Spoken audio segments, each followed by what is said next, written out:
Welcome to another episode of the Adventure Box podcast, brought to you by Historical Conquest. They're our sponsors, and just so you know, I am the CEO of Historical Conquest. So we do 4 of these every week. We do 2 from American history, 2 from ancient civilizations, and so on and so forth. This week, and actually we have a new edition that's actually about the game. So if you are looking for Historical Conquest, that would be Fridays. We might actually post them to to the Adventure Box podcast, so you can get to go know the game. We may not; it might just be a YouTube thing. We're still trying to figure that out. The first one released actually on Monday, and we didn't post it here, so we might just keep it there. But if you have questions, please ask us. Any questions about the wars that we go through?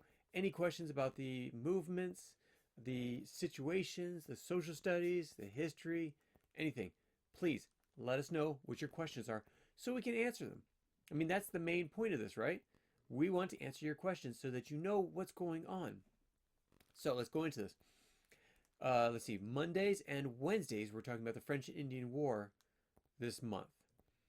As of January, it'll be French and Indian War, American Revolution. So stay tuned for that one. But let's go back. For ancient civilizations, that's Tuesdays and Thursdays. Right now we're talking about ancient Israel, and then we're going to be talking about ancient Mesopotamia. After that's going to be Persia, and so on and so forth. So stick around. It's going to be fun. We've got a lot of things to tell you, a lot of things to do. So let's get into this. So first off, I want to talk to you about one of the most pivotal battles during the French and Indian War. And if you know the French and Indian War, you'll actually know that because there wasn't a lot of movement, because you had to get troops from certain places, both from the French, coming from France, and for Britain, coming from Great Britain, it took a long time to get battles fought. But in a war, you don't have to have 100 battles. You have to have 5 to 10 distinct and very important battles. If you are able to have those battles, you can win the war. It basically comes down to that. It does not come down to hitting everything possible. Now, there's going to be little skirmishes and such. That's to be understood. Anytime you walk into a territory that's claimed by the French and you're British, you're going to be attacked. Anytime you're French and you come into British territories and they find out you're there, they're going to attack. But actual battles, being cities and forts, those are those are what are the major battles that are going on. So we had Fort Necessity, Fort Duchesne. We had Fort Ticonderoga is actually part of basically the Canadian push that we're going to be talking about today and Thursday, or sorry, today and Wednesday. But those are major battles. So again, you only need like 4 or 5. So let me show you a picture. And actually, I need to reset this. Nope, I don't. Okay, so in this picture, you're going to see some of the major battles in here. So you can't really see them very well. But you had Fort Necessity, Fort Duchesne or Fort Duquesne. Okay, you have all these smaller forts, Fort Niagara out of New York, and such.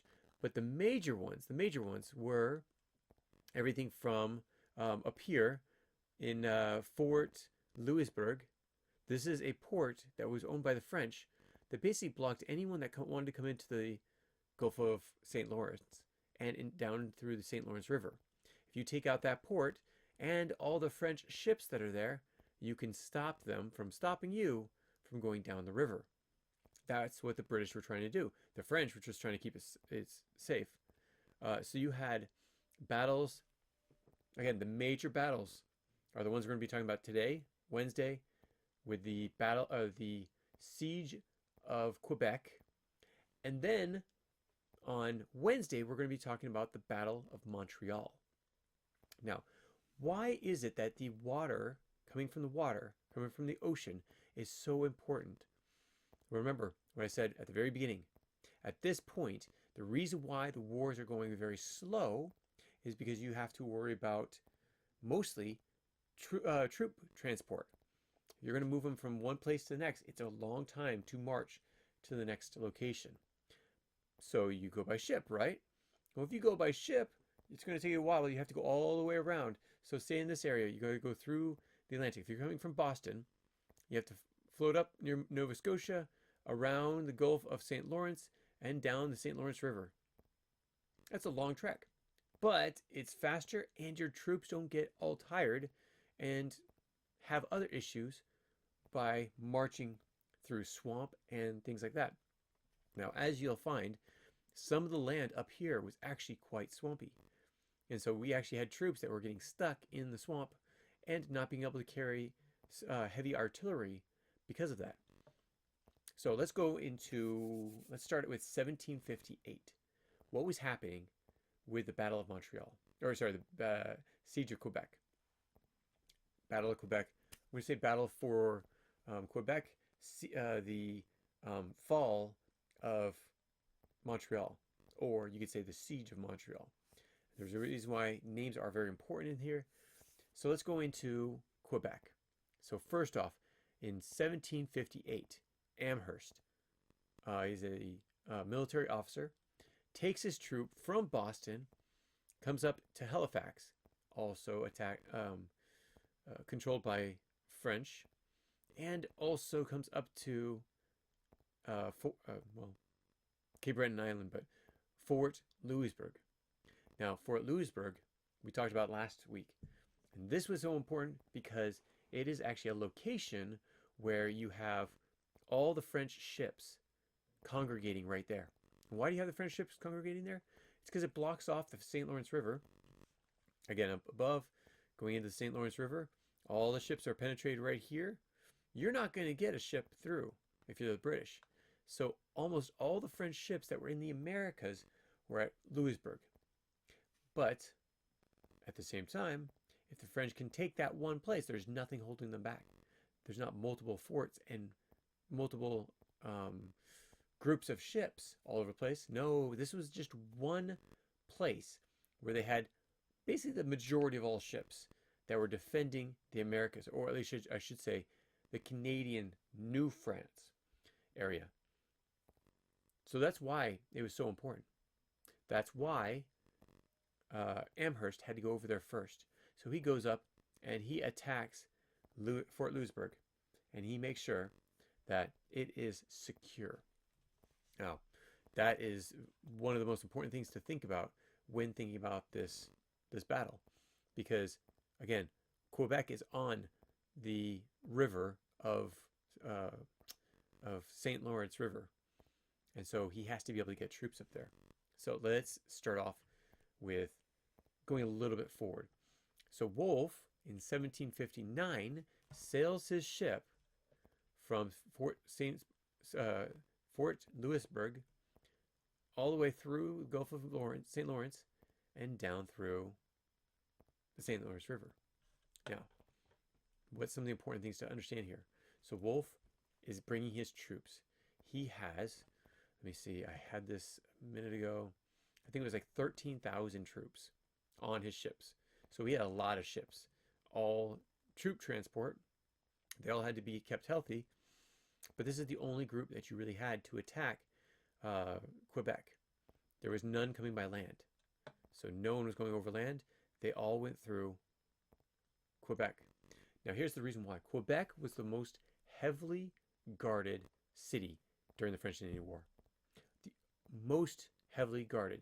And the reason why I distinguish that, Montreal, that's going to be taken later on, not as defended because it wasn't coming down the St. Lawrence River. You couldn't float ships down that river. Now remember, all the French ships were there taking care of it, but if they could get past those ships, Quebec had to be very fortified. It was actually built up on a hill. This is where the walls were placed and the main structure of the fort. And then you had Quebec, the city, right around it, and a wall around that. And I'll show you actually a picture in just a second. Let's see. Let's get a picture. There we go. So Quebec is on the confluence, again, the coming of two rivers. Now, actually, I don't know the flow of these rivers. I'm guessing coming from the Great Lakes, it probably would have come down the St. Lawrence River, and it went up the North Channel or the South Channel. Now, it's on this almost peninsula, which is a great place to be because just in case you could leave by ship, but just in case you could also go off on land, and your wall to defend it and didn't have to go all the way around your city. It only had to go on one side of it, especially if you're up on a hill. Then the troops literally have to climb the hill to get to the city. Now, the British knew about this. They knew exactly the strategy of Quebec and how to get around it. See, Wolfe, instead of attacking them straight on, he went down lower, actually quite a bit lower. And there's cliffs basically all the way, all these jotted lines. If you're on the podcast, don't worry about it. We're showing Quebec. But there's a lot of cliffs all the way around it, making it really hard for any troops to come up and get there. Now, they could have gone down even further and then marched up the land to come to what it's called the Plains of Abraham. But instead of that, they parked their ships at the base of the cliffs, far enough away from Quebec that they didn't see them coming. And they actually climbed the cliffs. I'll show you. So in this picture, this is an old picture showing the fight. These are the quote-unquote French ships, or sorry, the British ships. Sorry, British coming to land and then climbing the cliffs. Now, they were very hard. They were very hard cliffs, and the troops were having such a hard time doing it. But as you can see, these are the Plains of Abraham. Now, here's something to understand. When you're looking at an image from history, they didn't have photography. Someone actually had to sit down and paint it over like a 5-day period, 2-day period, 1-day period at least to get a good eye view. There was no one painting this battle as it was happening. So every kind of rendition that you're going to see of historical images mean really nothing. They give you a little sense of what it might have looked like, but it's so far off. And I'll prove that today in some of the images that I show. But like here, Plains of Abraham, all up high and Quebec down low. No, that wasn't it. It was actually the opposite. Plains of Abraham down low, Quebec, at least the fortification, up high. The plains actually came up fairly equal with Quebec itself. Now, this is something to understand, something that's very important to understand, because this is basically where you would have your troop movements and how hard it would be. Climbing these cliffs were actually quite hard. Now, think of it this way. They didn't just climb with their one gun. No, they climbed with all the supplies they need, cannons they needed, everything they needed. If they were to play music, they also had to carry their drums or any other tools or equipment that they had. So this is actually a fairly good image of this. And if I zoom up, you can actually see a drum on the back of one of the soldiers. And actually, as he is dressed, it doesn't look like he's a soldier at all.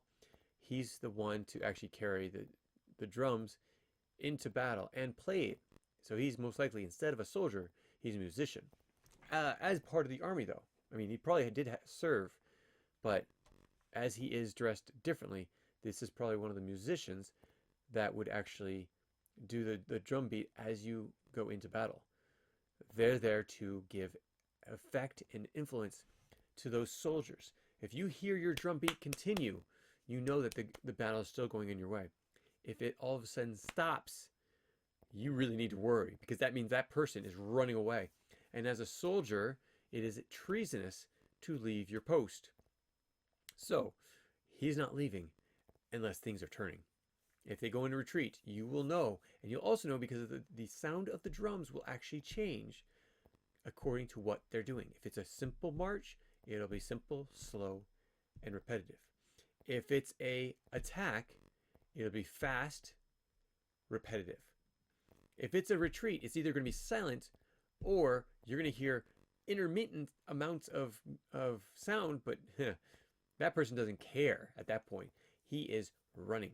Now, if it's a march retreat, so an agreed upon, like upon a treaty, that's different.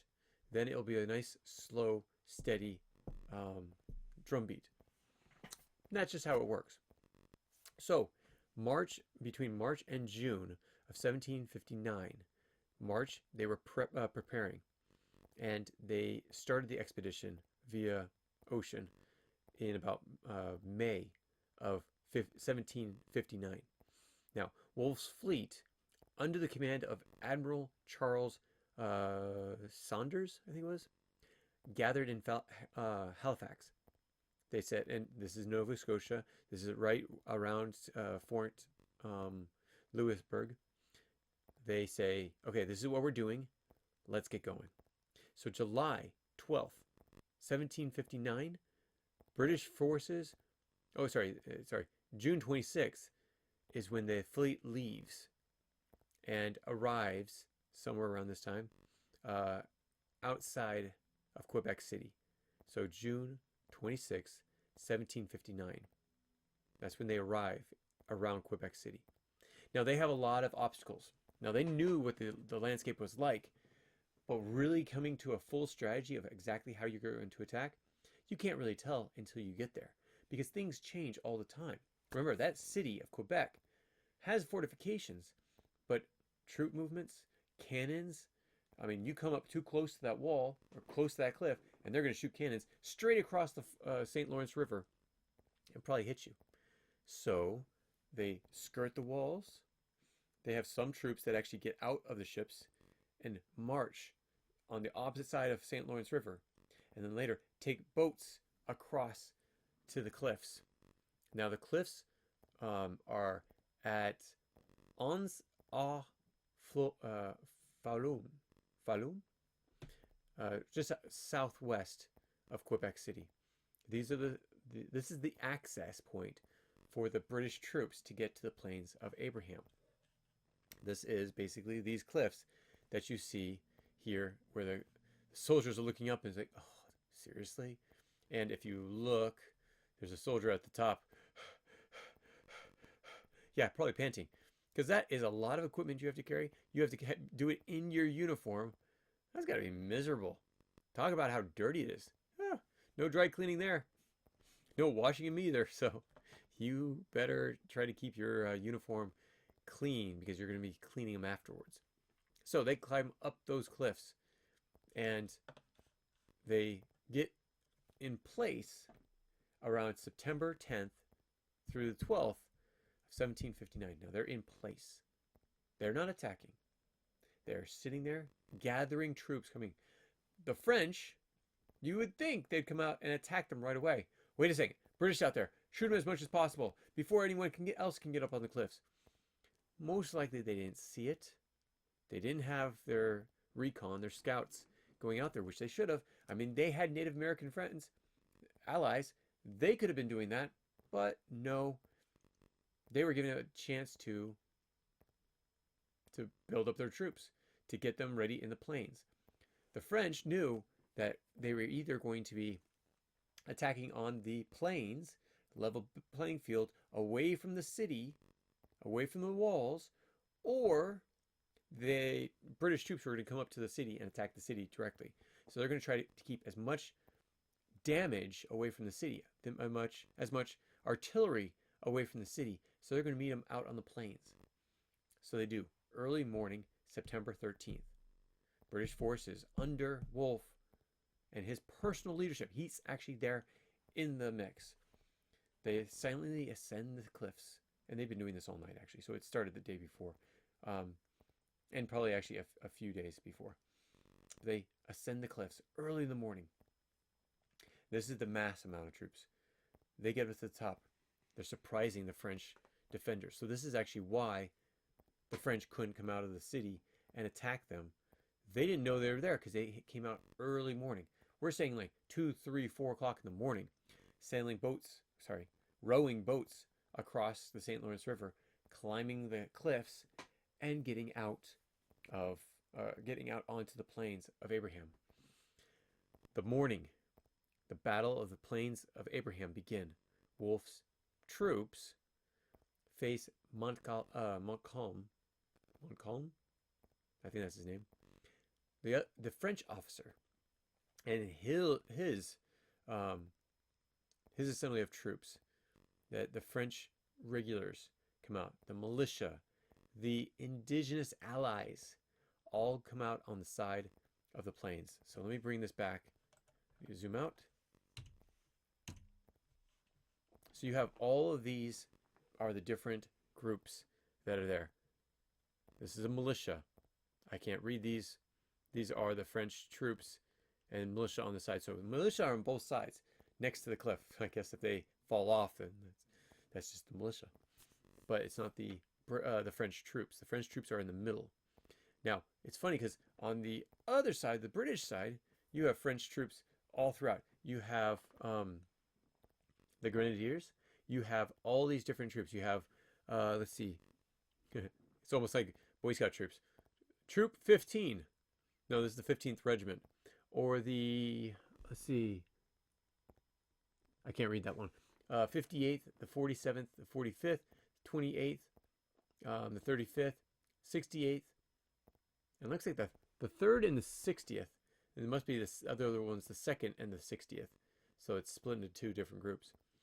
So they come up. Then there's some actually straggler groups, just in case, to hold the line afterwards.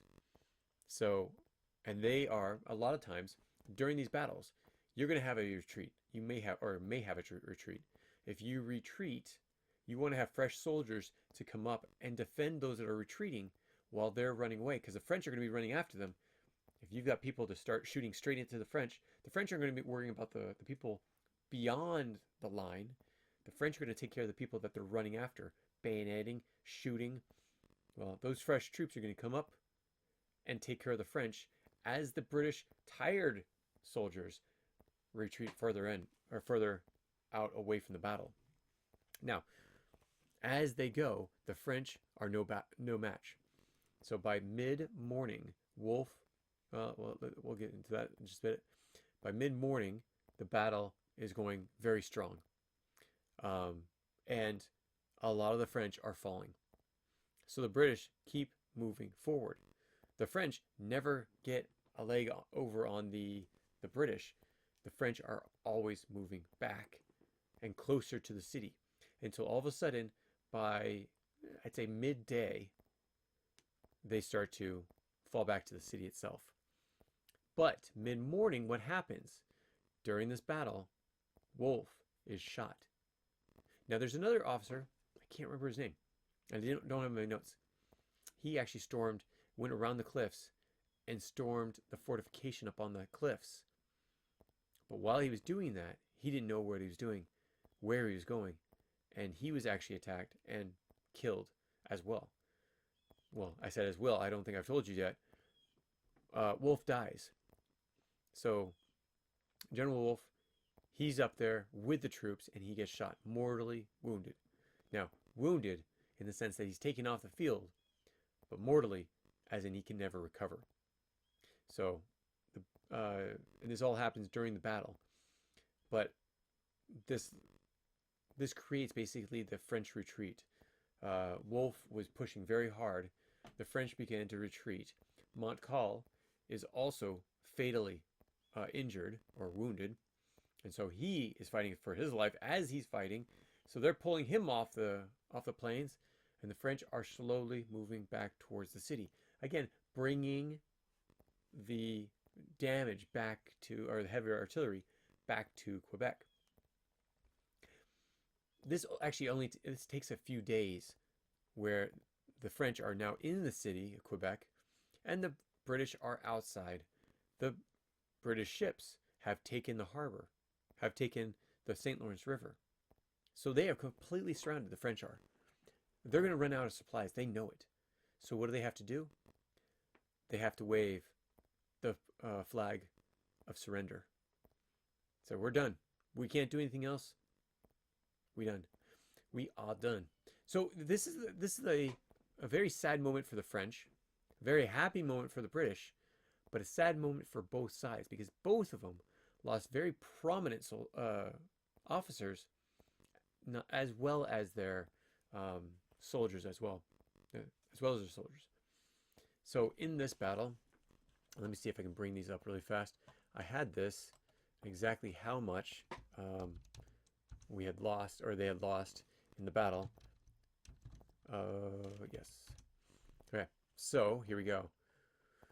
So in my notes, I have, okay, so you had the British versus the French, including 6 different Native American groups. The commanding officers, Wolfe was number 1 on the British side. You also had John Knox.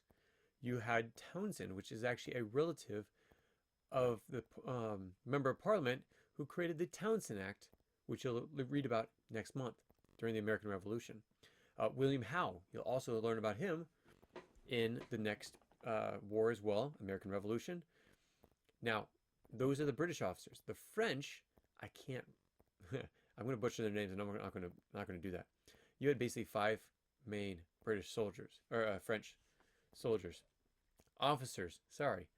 So you had 1, 2, 3, 4, 5. These are the French officers. So I think all of them died. No. Wait a minute. No, only Montcalm died. All of the rest of the officers were able to make it back to the city and fortify until surrender. Now, Wolfe died, Montcalm died, and there's somebody else, and I cannot remember who it was. I think it was actually a soldier who's fairly well known. Now, I thought there was 13,000. No, there was actually 4,400. It's 13,000 that go after Montreal. So that's why I was trying to figure out which one it was. On the French side, it was 3,400. So they were 1,000 less than the British, but they also had 1,900 regulars, okay? And they had 1,500 colonial militia and natives. So they actually had a lot more than the British did, but the British were a stronger army. So in the end, the casualties, you had 58 killed for the British, 600 wounded. One of those 58 was Wolfe. On the French side, you had 116 killed, 600 wounded, and 350 captured. Now, during the surrender, they actually kept some of the soldiers. And I should have actually kept this. Let's see if I have the surrender information. Okay. So the let's see. I think they wrote a temporary treaty. Townshend was actually the one that wrote. Was the one that commanded the surrender. He was the one that took over the troops when Wolfe passed away.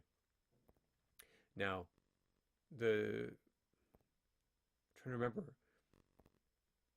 how many troops actually left and such. I'll have to find that out. I'll give you in the next video of what this is.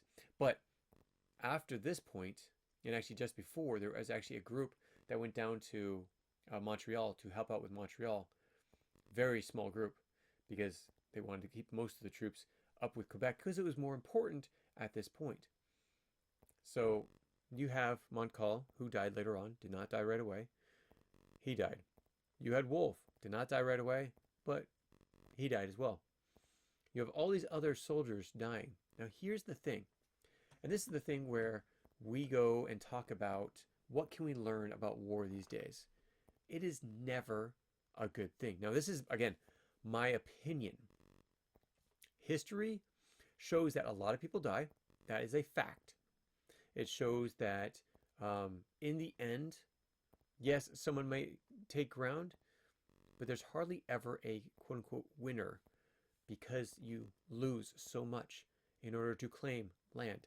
So the ultimate victory is normally land. If you can claim this land, you win the battle. You've won this battle. Now, it's not winning the whole war. The whole war makes up all the battles that are fought. So, going back to my earlier statement, to me, war is wrong. It is bad to do. But here's a question. The soldiers that were in with the British, they were under command. So they could actually do things that are right while under command, because there's a lot of people that are good people that are soldiers. In the French, in the British armies, also the U.S. Army, on all of our groups. So these are not bad people at all, whatsoever, because of this. War is never a good thing if you're instigating it, if you are the one putting it to work, if you're the one starting it. Let me put it that way. Now, if you use battle or you're willing to defend against others, then that is a good portion of the war. The war itself, not good, because someone's attacking. If you come in the defense of whether it's your person or somebody else's person, that could be a good thing. You're defending someone that is the underdog or someone that needs help. At the same time, if you go in there and do it for money, reward, treasure, and I'm talking more for a country doing it, and you're putting all these people's lives on the line, now you have to think of, okay, so why are we doing this? Why are we doing this, and why are we giving up so many lives? You have tens of thousands of people that die in like every war that is fought. And yet these leaders, some of them have good intentions, and some do not. Again, I'm not going to say which battles is that way, which ones are not. But I'm going to let you decide that. I'm just teaching you what happened. I'll let you actually make the decision. Was it right for the British to go against the French? Was it the French right to come down into British territory? It's up to you to decide. As one of the activities for the curriculum, I'd like you to have a debate on that. Is war good? I would love to hear what you come up with. Make a video of it. I'd love to see it, and I'll even post it here on our podcast. I want to hear what the arguments are that you'd come up with, and I'll add some arguments to it so you can actually hear additional insight as well. I'm going to leave it there. Thank you so much for joining us for the Siege or the Battle of Quebec. Wait for Wednesday. This is when we go to Montreal. I was about to tell you what happens at the end. You probably already know.